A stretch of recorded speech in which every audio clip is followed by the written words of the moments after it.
जय माता दी। प्रेम से बोलिए संतोषी माता की जय। आज शुक्रवार के दिन आप सुनिए संतोषी माता की व्रत कथा। एक बुढ़िया थी और उसके 7 बेटे थे। 6 बेटे कमाने वाले थे और एक बेटा निकम्मा था। बुढ़िया माँ 6 पुत्रों की रसोई बनाती, भोजन कराती और पीछे से जो कुछ बचता वह 7वें पुत्र को दे देती। परंतु वह बड़ा भोला भाला था, मन में कुछ विचार नहीं करता था। एक दिन वह अपनी पत्नी से बोला, देखो मेरी माता का मुझ पर कितना प्रेम है। वह बोली, क्यों नहीं, सबका झूठा बचा हुआ तुमको खिलाती है। वह बोला, ऐसा भी हो सकता है क्या? मैं जब तक आंखों से ना देखूं मान नहीं सकता। पत्नी ने हंसकर कहा, देख लोगे तब तो मानोगे। कुछ दिन बाद बड़ा त्योहार आया। घर में 7 प्रकार के भोजन और चूरमा के लड्डू बने। वह जांचने को सर दर्द के बहाना कर पतला कपड़ा सिर पर ओढ़कर रसोई घर में सो गया और कपड़े में से सब देखता रहा। 6 भाई भोजन करने आए। उसने देखा माँ ने उनके लिए सुंदर सुंदर आसन बिछाए, 7 प्रकार की रसोई परोसी। वह आग्रह करके जिमाती रही। वह देखता रहा। 6 भाई भोजन करके उठे। तब माँ ने उनकी झूठी थालियों में से लड्डुओं के टुकड़ों को उठाया और एक लड्डू बनाया। जूठन साफ करके बुढ़िया माँ ने पुकारा, उठ बेटा, 6 भाई भोजन कर गए, अब तू ही बेटा बाकी है। उठ, और तू कब खाएगा? वह कहने लगा, माँ मुझे भोजन नहीं करना, मैं परदेश जा रहा हूँ, आज ही जा रहा हूँ। यह कहकर वह घर से निकल गया। चलते समय उसे पत्नी की याद आई। वह गौशाला में कंडे थाप रही थी। वह उसे जाकर बोला कि मेरे पास तो कुछ नहीं है, यह अंगूठी है, लो और अपनी कुछ निशानी मुझे दो। वह बोली कि मेरे पास क्या है, यह गोबर भरा हाथ है। यह कहकर उसकी पीठ में गोबर के हाथ की थाप मार दी और वह चल दिया। चलते चलते दूर देश में पहुंचा। वहाँ पर एक साहूकार की दुकान थी। वहाँ जाकर बोला, भाई मुझे नौकरी पर रख लो। साहूकार को नौकर की ज़रूरत थी। साहूकार बोला, तू नौकरी पर रह जा। लड़के ने पूछा, तनख्वाह क्या रहेगी? साहूकार ने कहा, काम देखकर दाम मिलेंगे। साहूकार की नौकरी मिल गई। वह सवेरे 6 बजे से रात्रि 12 बजे तक नौकरी करने लगा। कुछ दिनों में दुकान का लेन देन, हिसाब किताब, ग्राहकों को माल बेचना, सारा काम करने लगा। साहूकार के 7-8 नौकर थे। वे सब चक्कर खाने लगे कि यह नया नौकर बहुत होशियार बन गया है। सेठ ने भी काम देखा और 3 महीने के अंदर ही उसे मुनाफे का साझेदार बना लिया। 12 वर्ष में वह नामी सेठ बन गया और मालिक का सारा कारोबार उस पर छोड़कर बाहर चला गया। अब पत्नी पर क्या बीती वह सुनो। सास ससुर उसे दुख देने लगे। सारी गृहस्थी का काम करा के उसे लकड़ी लेने जंगल में भेजते। इसी बीच घर की रोटियों के आटे में से जो भी भूसी निकलती उसकी रोटी बनाकर रख दी जाती और फूटे नारियल की नरेली में पानी। इस तरह दिन बीतते रहे। एक दिन वह लकड़ी लेने जा रही थी कि रास्ते में बहुत स्त्रियां संतोषी माता का व्रत करती दिखाई दी।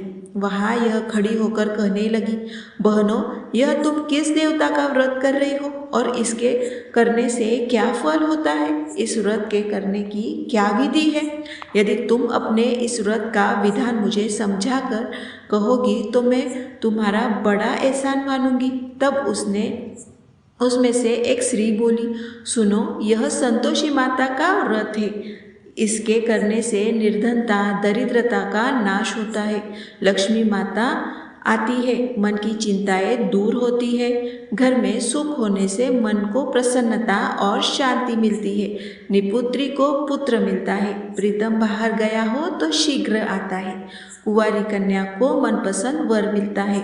राजद्वार में बहुत दिनों से मुकदमा चलता हो तो वह भी खत्म होता है। कलह क्लेश की निवृत्ति हो, सुख शांति हो, घर में धन जमा हो, पैसा जायदाद का लाभ हो और भी मन में जो कुछ कामना हो वह सब इस संतोषी माता की कृपा से पूरी होती है। श्री कहने लगी, 1.25 आने का गुड़ चना लेना, इच्छा हो तो 5.25 आने का लेना या 1 रुपये का भी सहूलियत से अनुसार ही लेना। बिना परेशानी, श्रद्धा और प्रेम से जितना भी बन सके सवाया लेना, सवाया 5 पैसे से 5.25 आने तक, इससे भी ज़्यादा शक्ति और भक्ति के अनुसार ले लेना। हर शुक्रवार को निराहार रहकर कथा कहना और सुनना। इसके बीच क्रम टूटे नहीं, लगातार नियम पालन करते रहना। सुनने वाला कोई ना मिले तो घी का दीपक जलाकर उसके आगे जल के पात्र को रखकर कथा कहना, परंतु नियम ना टूटे। जब तक कार्य सिद्धि ना हो नियम पालन करना और कार्य सिद्धि हो जाने पर व्रत का उद्यापन करना। 3 मास में माता फल पूरा करती है। यदि किसी के खोटे ग्रह हो तो भी माता 1 वर्ष में अवश्य कार्य सिद्ध करती है। कार्य सिद्ध होने पर ही उद्यापन करना चाहिए, बीच में नहीं करना चाहिए। उद्यापन में 2.5 सेर आटे का खाजा तथा इसी अनुसार से खीर तथा चने का साग बनाना। 8 लड़कों को भोजन कराना। जहाँ तक मिले देवर, जेठ, भाई, बंधु, कुटुंब में के ही लड़के लेना। ना मिले तो रिश्तेदारों और पड़ोसियों से लड़के बुलाना। उन्हें भोजन कराकर यथाशक्ति दक्षिणा देना और माता का नियम पूरा करना। उस दिन घर में कोई खटाई नहीं बनाना। यह सब सुनकर बुढ़िया की बहू वहाँ से चल दी। रास्ते में लकड़ी के बोझ को बेच दिया और उन पैसों से गुड़ चना लेकर माता के व्रत की तैयारी करने लगी। आगे चली और सामने मंदिर है, यह सुनकर माता के मंदिर में जाकर माता के चरणों में लौटने लगी। इसके बाद वह माँ से विनती करने लगी कि हे माँ, मैं निपट मूर्ख हूँ, व्रत के कुछ नियम कुछ नहीं जानती हूँ, मैं बहुत दुखी हूँ। हे माता जगत जननी मेरा दुख दूर करो, मैं आपकी शरण में हूँ। माता को दया आई।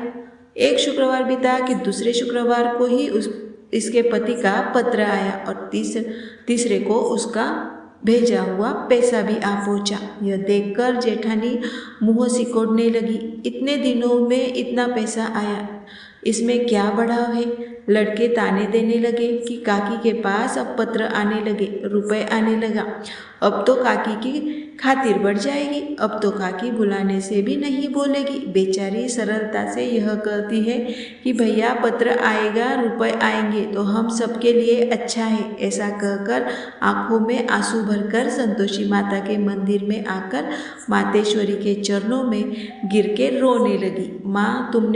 माँ मैंने तुमसे पैसा नहीं मांगा, मुझे पैसे से क्या काम है, मुझे तो अपने सुहाग से काम है, मैं तो अपने स्वामी के दर्शन और सेवा मांगती हूँ। तब माता ने प्रसन्न होकर कहा, जा बेटी तेरा स्वामी आएगा। यह सुनकर खुशी से वह बावली होकर घर जाकर काम करने लगी। अब संतोषी माँ विचार करने लगी, इस भोली पुत्री से मैंने कह तो दिया कि तेरा पति आएगा, पर आएगा कहाँ से, वह तो इसे स्वप्न में भी याद नहीं करता, इसे याद दिलाने तो मुझे ही जाना पड़ेगा। इस तरह माता उस बुढ़िया के बेटे के पास जाकर स्वप्न में प्रकट होकर कहने लगी, साहूकार के बेटे सोता है या जागता है। वह कहता है, माता सोता भी हूँ, जागता भी नहीं हूँ, बीच में ही हूँ, कहो क्या आज्ञा है। माँ कहने लगी, तेरा घर बार है या नहीं। वह बोला, मेरा सब कुछ है। माता, माँ बाप, भाई बहन, पत्नी, क्या कमी है। माँ बोली, पुत्र तेरी घरवाली कष्ट उठा रही है, माँ बाप उसे दुख दे रहे हैं, वह तेरे लिए तरस रही है, तू उसकी सुध ले।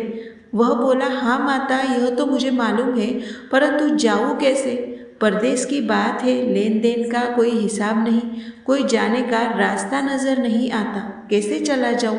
माँ कहने लगी, मेरी बात मान, सवेरे नहा धोकर संतोषी माता का नाम लेकर घी का दीपक जलाकर दंडवत कर दुकान पर जा बैठना। देखते तेरा लेन देन चुक जाएगा, जमा माल बिक जाएगा, सांझ होते धन का ढेर लग जाएगा। अब तो वह सवेरे बहुत ही जल्दी उठकर मित्र बंधुओं से अपने सपने की बात कहता है। वे सब उसकी बात अनसुनी करके खिल्ली उड़ाने लगे। कहीं सपने भी सच्चे होते हैं। एक बूढ़ा बोला, देख भाई मेरी बात मान, इस तरह सांझ झूठ कहने के बदले देवता ने जैसा ही कहा है वैसा ही करना। तेरा क्या जाता है। अब बूढ़े की बात मानकर वह नहा धोकर संतोषी माता को दंडवत कर घी का दीपक जलाकर दुकान पर जा बैठा। थोड़ी देर में वह क्या देखता है कि देने वाले रुपया लाए, लेने वाले हिसाब लाए। कोठी में भरे सामानों के खरीदार नगद में सौदा करने लगे। शाम तक धन का ढेर लग गया।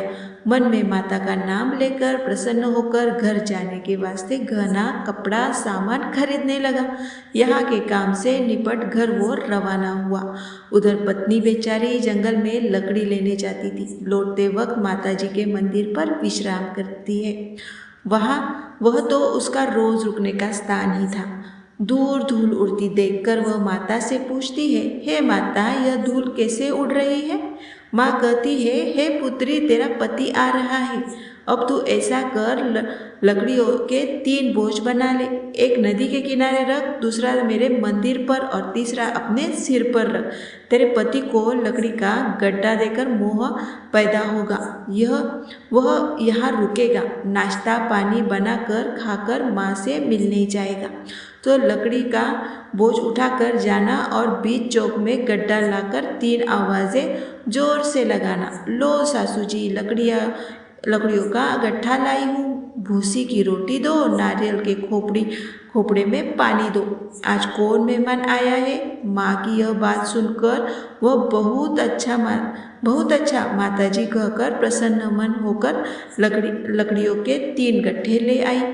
एक नदी के तट पर, एक माता के मंदिर पर रखा। इतने में ही वह मुसाफिर आ पहुंचा। सूखी लकड़ी देखकर उसकी इच्छा हुई कि अब यही निवास करे और भोजन बनाकर खा पीकर गाँव जाए। इस प्रकार भोजन बनाकर विश्राम लेकर गाँव को गया। उसी समय बहू पत्नी सिर पर लकड़ी का गट्ठा ले आती है। उसे आंगन में डालकर जोर से 3 आवाज़ देती है। लो सासू जी, लकड़ी का गट्ठा लो, भूसी की रोटी दो, नारियल के खोपड़े में पानी दो। आज कौन आया है। यह सुनकर उसकी सास अपने दिए हुए कष्टों को भुलाने हेतु कहती है, बहू ऐसा क्यों कहती हो। तेरा मालिक ही तो आया है। बैठ, मीठा भात खाकर कपड़े गहने पहन। इतने में आवाज़ सुनकर उसका स्वामी बाहर आता है और अंगूठी देखकर व्याकुल हो जाता है। माँ से पूछता है, माँ यह कौन है। माँ कहती है, बेटा यह तेरी पत्नी है। आज 12 वर्ष हो गए जब से गया है, तब से सारे गांव में जानकर की तरह भटकती फिरती है। कामकाज घर का कुछ करती नहीं, 4 समय आकर खा जाती है। अब तुझे देखकर भूसी की रोटी और नारियल के खोपड़े में पानी मांगती है। वह लज्जित होकर बोला, ठीक है माँ, मैंने इसे भी देखा और तुम्हें भी। अब मुझे दूसरे घर की चाबी दे दो, मैं उसमें रहूँगा। ठीक है बेटा, जैसी तेरी मर्जी। यह कहकर माँ ने चाबी का गुच्छा उसे दे दिया। उसने लेकर दूसरे कमरे को खोलकर सारा सामान जमाया और एक दिन में ही वहाँ राजा के महल जैसा ठाट बाट बन गया। अब क्या था, वह सुख भोगने लगी। इतने में अगला शुक्रवार आया। उसने अपने पति से कहा, मुझे माता का उद्यापन करना है। उसका पति बोला, बहुत अच्छा, कर लो, अपनी खुशी से यह भी कर लो। परंतु वह उद्यापन की तैयारी करने लगी। तुरंत उद्यापन की तैयारी करने लगी। जेठ के लड़के को भोजन के लिए कहने लगी। उसने मंजूर किया, परंतु पीछे जेठानी अपने बच्चों को सिखाती है, देखो भोजन के समय सब लोग खटाई मांगना, जिससे इसका उद्यापन पूरा ना हो। लड़के खाना खाने आए, खीर पेट भर कर खाई, परंतु बात याद आते ही कहने लगे, हमें कुछ खटाई खाने को दो, खीर खाना हमें भाता नहीं। यह देखकर अरुचि होती है। बहू कहने लगी, खटाई किसी को नहीं दी जाएगी, यह तो संतोषी माता का प्रसाद है। लड़के उठकर खड़े हुए और बोले, पैसे लाओ। बोली बहू कुछ जानती नहीं थी, उन्हें पैसे दे दिए। लड़के उसी समय उठकर इमली लेकर खाने लगे। यह देखकर बहू पर माता ने कोप किया। राजा के दूत उसके पति को पकड़कर ले गए और जेठ जेठानी मनमाने खोटे वचन कहने लगी। लूट लूट कर धन इकट्ठा कर लाया था, सो राजा के दूत उसे पकड़ कर ले गए। अब सब मालूम हो जाएगा जब जेल की रोटी खाएगा। बहू से यह वचन सहन नहीं हुआ। रोती रोती माता के मंदिर में गई और बोली, हे माता, तुमने यह क्या किया? हंसकर क्यों रुलाती हो? माता बोली, पुत्री, तूने उद्यापन करके मेरा व्रत भंग किया, इतनी जल्दी सब बातें भुला दी। वह कहने लगी, माता, भूली तो नहीं हूँ, ना कुछ अपराध किया है, मुझे तो लड़कों ने भूल में डाल दिया, मैंने भूल से उन्हें पैसे दे दिए, मुझे क्षमा करो माँ। माँ बोली, ऐसा ऐसा भी कहीं भूल होती है? वह बोली, माँ, मुझे माफ़ कर दो, मैं फिर तुम्हारा उद्यापन करूँगी। माँ बोली, अब भूल मत करना। वह बोली, अब भूल नहीं होगी माता। अब बताओ वे कैसे आएंगे? माँ बोली, जा पुत्री, तेरा मालिक तुझे रास्ते में ही आता मिलेगा। वह निकली, रास्ते में पति आता मिला तो उसने पूछा, तुम कहाँ गए थे? वह कहने लगा, इतना धन जो कमाया है उसका टैक्स राजा ने मांगा था, वह भरने गया था। वह प्रसन्न होकर बोली, अच्छा हुआ, अब घर चलो। कुछ दिन बाद फिर शुक्रवार आया तो वह बोली, मुझे माता का उद्यापन करना है। पति ने कहा, कर लो। वह फिर जेठ के लड़कों से भोजन को कहने लगी तो जेठानी ने एक दो बातें सुनाई और लड़के सिखा दिए कि तुम पहले ही खटाई मांग लेना। लड़के कहने लगे कि हमें खीर खाना नहीं भाता, कुछ खटाई खाने दो। तो बहू बोली, खटाई खाने को नहीं मिलेगी, खाना हो तो खाओ। यह कहकर ब्राह्मणों के लड़के लाकर भोजन कराने लगी। यथाशक्ति दक्षिणा की जगह एक एक फल उन्हें दिया। इससे संतुष्टि माता प्रसन्न हुई। माता की कृपा होते ही 9वें मास उनको चंद्रमा के समान सुंदर पुत्र प्राप्त हुआ। वह पुत्र को लेकर प्रतिदिन माता जी के मंदिर को जाने लगी। माँ ने सोचा कि यह रोज आती है, आज क्यों न मैं ही इसके घर चलूं, इसका आसरा देखूं तो सही। यह विचार कर माता ने भयानक रूप बनाया। गुड़ और चने से सना मुख, ऊपर से सूंड के समान ओट, उस पर मक्खियाँ बिन बिनाती रहती है। दहलीज पर पैर रखते ही उसकी सास चिल्लाई, देखो कोई चुड़ैल डाकिनी चली आ रही है, लड़कों इसको भगाओ नहीं तो किसी को खा जाएगी। लड़के डरने लगे, चिल्लाकर खिड़की बंद करने लगे। बहू रोशनदान से देख रही थी, प्रसन्नता से पगली होकर चिल्लाने लगी कि आज मेरी माता मेरे घर आई है। यह कहकर बच्चे को दूध पिलाने से हट जाती है। इतने में सास का क्रोध फूट पड़ा। वह बोली कि इसे देखकर कैसे उतावली हुई जो बच्चे को पटक दिया। इतने में माँ के प्रताप से जहाँ देखो वहाँ लड़के ही लड़के नजर आने लगे। बहू बोली, माँ जी, मैं जिनका व्रत करती हूँ यह वह संतोषी माता है। इनका कहकर झट से सारे घर के किवाड़ खोल दिए और सबने माता के चरण पकड़ लिए और विनती कहने लगे, हे माता, हम मूर्ख हैं, अज्ञानी हैं, तुम्हारे व्रत की विधि हम नहीं जानते हैं, तुम्हारा व्रत भंग करके हमने बहुत बड़ा अपराध किया है। हे माता, बहू को जैसा फल दिया वैसा सबको देना। जो भी यह कथा पढ़ेगा या सुनेगा उसके सभी मनोरथ पूर्ण होंगे। प्रेम से बोलिए संतोषी माता की जय।